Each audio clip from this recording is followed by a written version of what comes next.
Yeah, real quick, if anybody has questions, just come see me afterwards. We'll try and race through this while getting through here. Cool, so real quick, yeah, I forgot there's some gifts in this. That's all right. I imagine people are raising their hands. So real quick, who here's something to get out? There's some awkward things that come up with Bitly sometimes. Who here has heard of Bitly? Cool, great. Who here has any idea how we make money or have a business? Right, that's what I expected. So the short version is, we were started back in 2008 to solve a user experience need, right? You wanted to share links on Twitter, they needed to be short. Cool. As a side effect of that, we're like, hey, while people are clicking on these links, we can count things. That seems cool. And over time, that's evolved into a platform where we help people understand activity across different platforms and silos and even teams within organizations. It turns out sharing data is really complicated and getting visibility across different environments is really hard. But links go everywhere. So if you can count things related to links, you can do some fun stuff. So that's kind of how we do things. To give some context on the scale of kind of how we operate, we see about 300 million shortens every month. We see about 9 billion clicks across all the bitlinks, and those are coming from about 4 billion unique browsers every month. So certainly not, Google or Facebook scale, but big enough where moving data centers without breaking down the world gets complicated. Right, so that out of the way, onto the migration. For us, this project was called Project Attenborough. To give a bit of a feel for kind of what the scope of the project looked like, we moved about 220 chassis. Well, moved. Those chassis are running about, they were running dozens of microservices. We moved hundreds of terabytes of data. And we did it all with zero downtime, about 5 engineers over the course of 6 months, all while handling tens of thousands of live requests per second. So that's kind of what's going on there. Originally, when I was kind of envisioning this talk, I was thinking about going through and actually talking about the exact details of what happened, just as a dissection, which would be kind of cool, but A, that would take a few hours, and B, it's kind of specific at that level of detail. It's really specific to what we did at that time. Even if we did a data center move today, this move happened about a year ago, it would be completely different, right? And when you do a move, it'll be different. So instead, I'm going to focus on kind of lessons learned, and I'll highlight some of the things that we went through in our experiences to give a concrete example. But instead, it's going to be a bit more, kind of a little higher level. Throughout this, you're going to see 3 things come up over and over again. You're going to see that you're going to need to focus on your priorities, you're going to need to do your homework, and you're going to need to be honest, both with yourself and with stakeholders. All right, so cool. Got that all set. We're ready to start. But actually, before we even can start, there's some decisions we have to make, right? The first decision you have to make is, do you actually need to move data centers? This sounds like a somewhat obvious question, but there can be times where, let's say, you're frustrated, or you're maybe in a place where you're not in love with your current hosting provider. So you start thinking about moving, but I'd encourage you to be really critical of how much you actually have to move. Almost by definition, moving hosting providers is going to be an extremely expensive and disruptive and high-risk operation for your business. And the easiest way to move data centers is just to decide you don't need to. Right? So first, you got to decide if you really have to. For us, in our particular case, our old hosting provider was a bit of an interesting business partnership, let's say. They weren't a traditional hosting provider. And that partnership came to an end. So we kind of didn't have much choice in the matter. We had to move. Then from there, when you start deciding that you need to move, you need to start thinking about what it is you're looking to get out of the move and what are your priorities going to be, right? What are the things that have to happen in this move? Something that's critical to remember in this exercise is that if you have multiple first priorities, you have no priorities, right? Right, you actually have to have an order of precedence and be willing to give up the less important stuff to get the important stuff, right? In our particular case, our priorities were, we had to have zero downtime, right? If Bitly links break, we just broke part of the internet, and that's a responsibility we take really seriously. We had to meet our deadline. We were reasonably confident our old provider wouldn't literally turn off the lights and unplug our servers when a contract ended, but we weren't 100% sure about that. So we had to hit the deadline. And then we had to set up a good foundation for our platform going forward, right? We knew that there would be lots of things we'd want to do to improve or modernize our environment that just realistically we weren't going to be able to get done with the time and resources available. But we knew that it was important that we at least set ourselves up for a good foundation to build upon going forward. Right, so those are what we established as our priorities.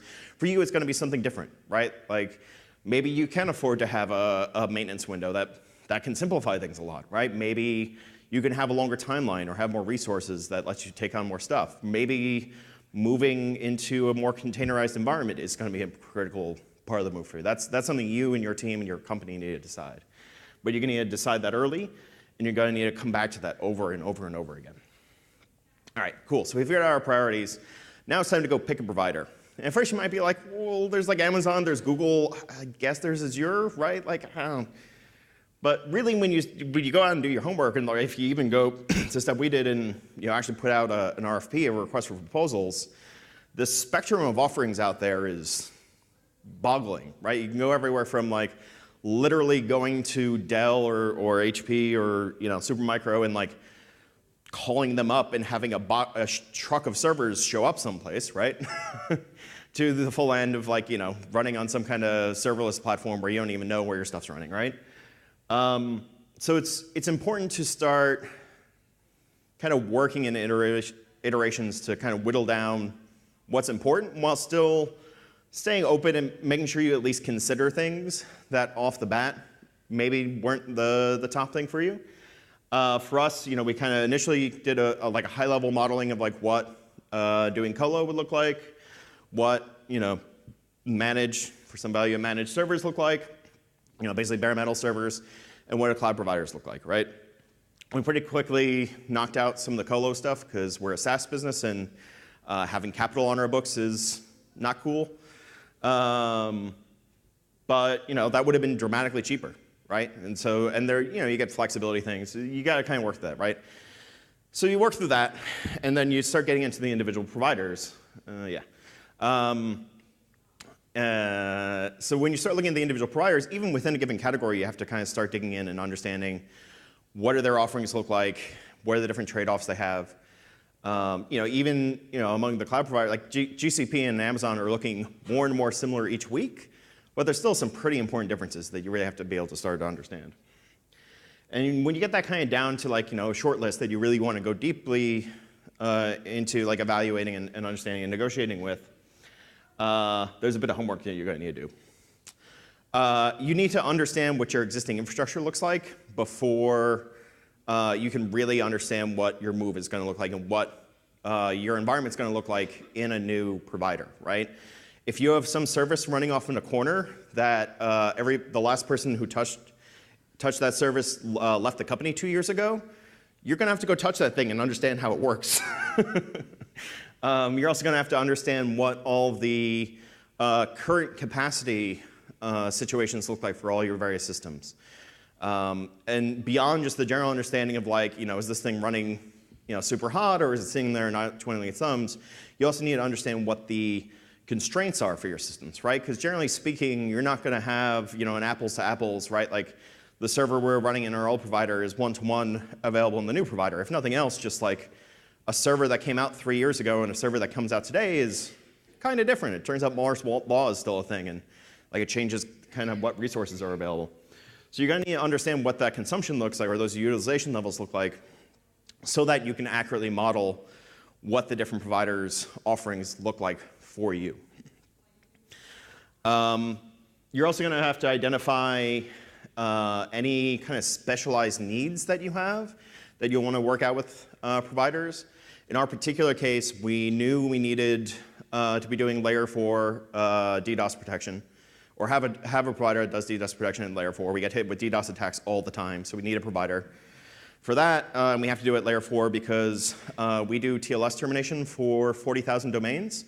Turns out when you're doing that, TLS termination becomes application logic. And you can't hand that off to another provider, so you can't do layer 7. And we need to bring our own IP space, right? Those 40,000 domains, we don't control the DNS for them. They point straight to our IPs. So it means we have to own our IPs, and we have to bring our own /24, which has some interesting networking implications for a service provider. We also had 2 of our core systems are really heavily optimized for kind of the cost-performance ratio you get out of spinning Rust. They'd work fine on SSDs, but they just cost a lot more, and that became significant. So that was like, these are some specialized things that we knew we had to work through and address and have confidence in the answers coming from the providers and understand how that would work out. Related to this, I give a strong warning of if you are talking to a provider and the salesperson or the sales engineer says, oh yeah, we can do that, don't trust that. Again, this hopefully sounds obvious, but I can't tell you how many conversations we had with potential providers where we'd say, hey, we need to bring our own /24, or when we're talking to DDoS providers, like, no, seriously, we need to handle the TLS termination, and like that needs to work fine on your solution. The initial people we talked to were like, oh yeah, no, I'm sure we can work that out. But then we would push and kind of get in the room with let's say their actual network engineers, and talk through the problem in detail and come out of the meeting like, yep, no, that's not going to work. Or that, oh, well, technically it would work, but there's going to be a lot of gotchas and it's going to be real expensive, right? So make sure that you get to the place where you have confidence in kind of how things are going to play out, especially in your critical areas that are non-negotiable for you. Because discovering those things after you sign the contract is really going to be unfortunate for you. Word of warning there. The next thing is you kind of evaluate providers. That's really important to figure out. And kind of the last thing on the provider-specific stuff is understand what kind of timelines and dependencies look like for them, right? At what point in the process do their legal and finance teams need to get involved, and what are the lead times and turnaround times for that? At what time do their networking teams need to get involved? What are the lead times and turnaround times for that? Provisioning hardware, how long does that take, right? Obviously AWS, you push a button and a server shows up in minutes. But like if you're dealing with actual hardware, like at some point somebody has to take a server off a shelf and put it in a rack, and then like we'll cable it up and turn it on. Like that takes time, and you have to understand what that looks like. Additionally, add something else here, but without my notes, I'm not remembering it, so it's not important. Moving on. So cool. We've worked out. We've picked a provider. It's time to move. And just like when you're moving home or moving apartment, you'll look at your big pile of stuff that you have to move and just be like, oh man, that's a lot of stuff. I don't know how that's going to work. And something I'd encourage you to do before really diving into the problem is think about what you can throw out, right? I guarantee you, turning things off and shutting them down is way easier than moving a stateful system. For us, Billy's been around for 9 years. Turns out we've built some things that didn't pan out, And over time, like especially when you're in the day-to-day, it's not always easy to kill things, right? Like it feels weird sometimes to take work to kill things. You'll have those 2 users that still use the thing that will scream bloody murder for you taking it away, right? That you don't want to deal with. But doing that work, right? Do your homework. Is really going to pay off, right? The less that you have to do later, and the less that's going to be on your list of what has to be done before you can call the project done, the more flexibility that's going to get you later. Additionally, it's probably a healthy thing for your company, right? Something that doesn't exist anymore doesn't need to get fixed anymore, doesn't need to be maintained anymore, doesn't need to be dealt with anymore, doesn't need to be accounted for anymore. So throwing out stuff is good. And once you throw out stuff, you'll look at your big pile of things that have to move, and you'll still be like, oh, man, that's still a lot of stuff. I don't even know, obviously, okay, so if you have 3 web servers and a database server, maybe this isn't the problem, right? But when you're dealing with, complex systems with interdependencies and whatnot, right, it just becomes this big, it can become like a big knot in your mind. You're like, I don't even know how to come into this. But it's okay, because presumably if you're here, you're all engineers. You're trained professional problem solvers, and just like any other problem, the way you approach this is by breaking it down into smaller problems, right? I can almost guarantee you, again, unless you have a super simple setup and 2 users, you're going to need to break down, at least logically, the problem of like how do we actually execute this move into lots of smaller problems until you get them small enough that you can solve them individually and work your way up, right? Problem solving 101. Going beyond that, just that problem solving level breaking down, I'd encourage you to think about how much it's possible to actually break down your move into lots of tiny moves. How much can you make your move look like a bucket brigade instead of like 5 people trying to lug a giant bin of water, right? You get a ton of benefits. So we ended up being able to thankfully do this really aggressively. Like technically our data center move was, I don't know, dozens of individual service cutovers and stand-ups and moves. You get a lot of benefits, very similar to a bucket brigade versus this, or kind of more relevant to the audience here. You get some very similar benefits to doing like continuous integration and continuous delivery, right? If you're doing lots of little moves, your risk for any one move is small. Therefore, the kind of blast radius of any failure, and by the way, there will be failures, will be small. Additionally, it moves it from a place where a failure is something that's going to damage the business, damage your reputation. It moves to a place where you can just be a learning opportunity, right? Like if you have a low-risk failure, you can learn from that mistake. And now that you still have lots of little moves to go, you can apply that learning and make those go better. You also makes planning easier. It makes adjusting your plan based on discovered reality a lot easier. This is really a huge win. As much as you can break things down, it's going to be critical. And it's one of those things where, again, like some of the kind of main lessons I brought up before, doing your homework, right? Planning this out is going to feel more complicated, I guarantee you. And just like everything, there will be a judgment call, right? Like, yes, I'm sure there's always some way you could break it down into smaller moves, but there's a certain point where it might be unnecessary, right? So you're going to need to find the right balance point for that for you. And your priorities are going to help you inform that. And you're going to need to be kind of honest with both yourself and the people that you're involved with about like why you're taking this approach and what the trade-offs involved in taking it are. From there, regardless of kind of how much you break down the actual move itself into multiple moves, you're going to have to work out your dependencies, right? I guarantee you, you don't want to just discover that service B depends on service A when you're trying to spin up service B in your new data center, right? It's the wrong time to discover that. So you need to do some due diligence to figure out all your dependencies within your system. Maybe you're on top of things and already have this documented and like you could check that box. I suspect you probably don't have it 100% done. We didn't. Because it's just not a way you necessarily think about things all the time, or at least have to be as rigorous about all the time, right? Once you have that figured out, something else that I'd encourage you to put some energy into is seeing if there's anywhere where you can break down or better isolate dependencies, right? Generally, in system design, that's usually a desirable thing to do, but particularly with a move, it buys you a bunch of things, right? If you can break down dependencies, you can parallelize the work, which is always nice.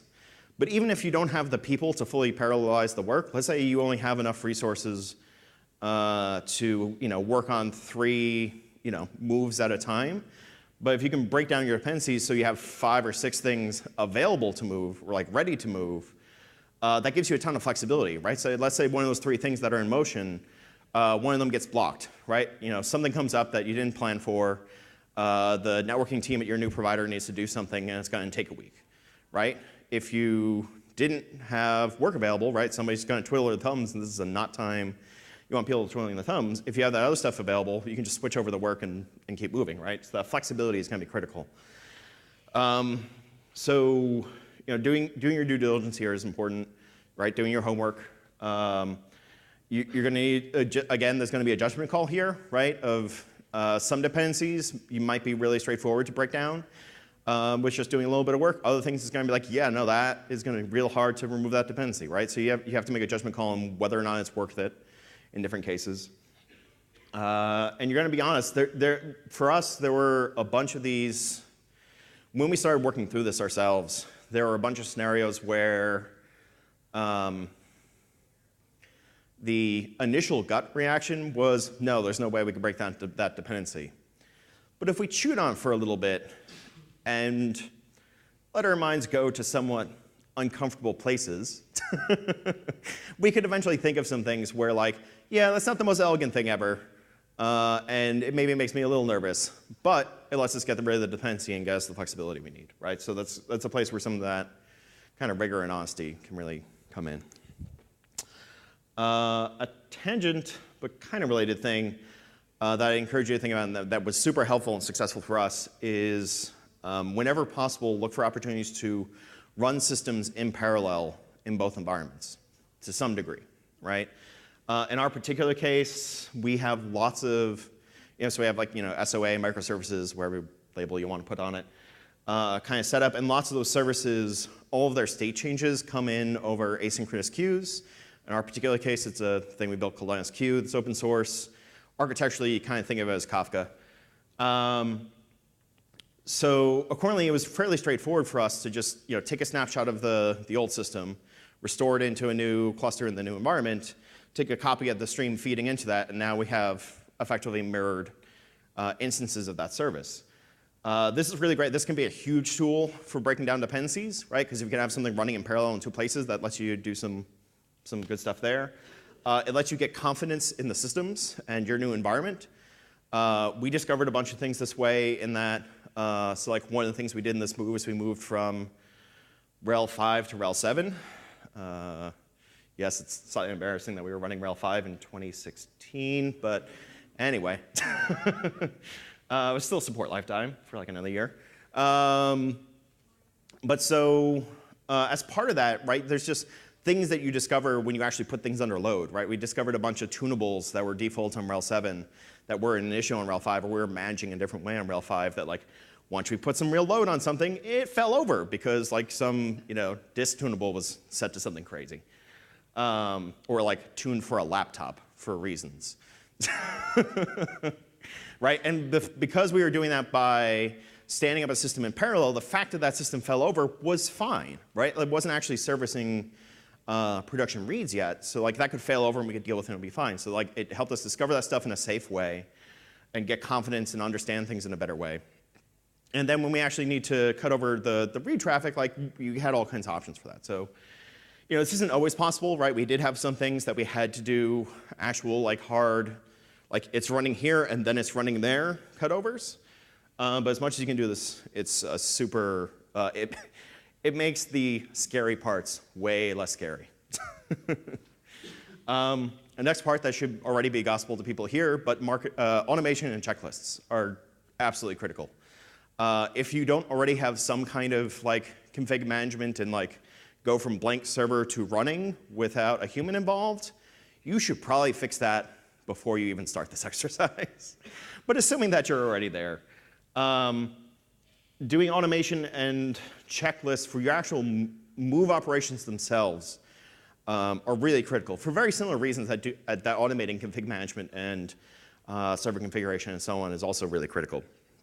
One of the reasons, or one of the kind of areas where that's critical is humans are really bad at doing things repeatably, reliably, right? But machines are good at that, right? So I can watch you do a move and have confidence that, and have like some degree of confidence that you'll probably mostly do it the same next time, but I don't really know. On the other hand, if I see a script or test a script to have confidence that it's going to do something properly, I have a lot more confidence that it's going to do it the same way again next time. Checklists are, basically programming for humans, so similar benefits. The other really big benefit that automation and checklist gets you is it lets you shed cognitive load, right? So anytime you're doing a cutover, that is a very high stress, high risk situation where you have a lot that you have to pay attention to. And if you're having to spend a lot of time thinking about, okay, what do I need to do next? What am I forgetting? What do I need to do next? What am I forgetting? You're not spending time paying attention to things to see if things are going well or not. And when something goes wrong, you have to context switch before you can start dealing with it, right? And again, I think everybody here probably knows how painful context switching could be. It's really painful when everything's on fire. Right? So if you outsource all that to a script or a checklist, right, you don't need to think about what do I do next, right? Obviously, you need to do work to make sure you can trust these, and you trust that that's fine. But once you trust these, you're not thinking at all about what's next, what's next, what's next. You're just following the checklist or running the script, and then you're already in mode of looking for, okay, are things working right? Are things working as expected? Am I getting the feedback I expect? And then if not, what do I do about it? Right? You're already in that place, and you already have that mental capacity available. Another lesson for us that was really big is identify and work with patterns as much as you can, right? Sure, at some degree, every system is a wonderful special snowflake that is unique and different in its own way. But really, you probably have categories of similar things, or hopefully you do. We noticed that we definitely had like certain categories of systems that were built in very similar ways and operated in very similar ways. Accordingly, the process for moving them from environment A to environment B was very similar, right? So that allowed us, by grouping those things together, even if we didn't necessarily literally do the moves all together, but still logically grouping those together, it let us do stuff like build shared tooling, right? I can write one script that I'm going to use for 6 moves, write shared procedures, right? Develop shared procedure, apply lessons learned. I do one, and then I can improve how the next one goes. It also gives you kind of economies of scale, right? So you already have those shared procedures and shared tooling, but also humans, while they're bad at repeating things, they do get better the more they do it, right? So like somebody who does a move once and then does it 6 times, they're going to be a lot faster and spend less mental energy on it the 6th time than the 1st time, right? So you just get kind of economies of scale. This is a place where, again, doing your homework, identifying these patterns takes work, and it's not the actual work of moving, right?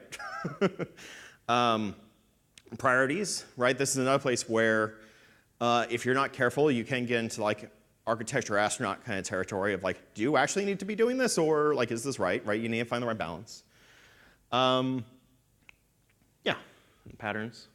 Another thing that is really critical to think about and is much more comfortable to think about in advance is safety.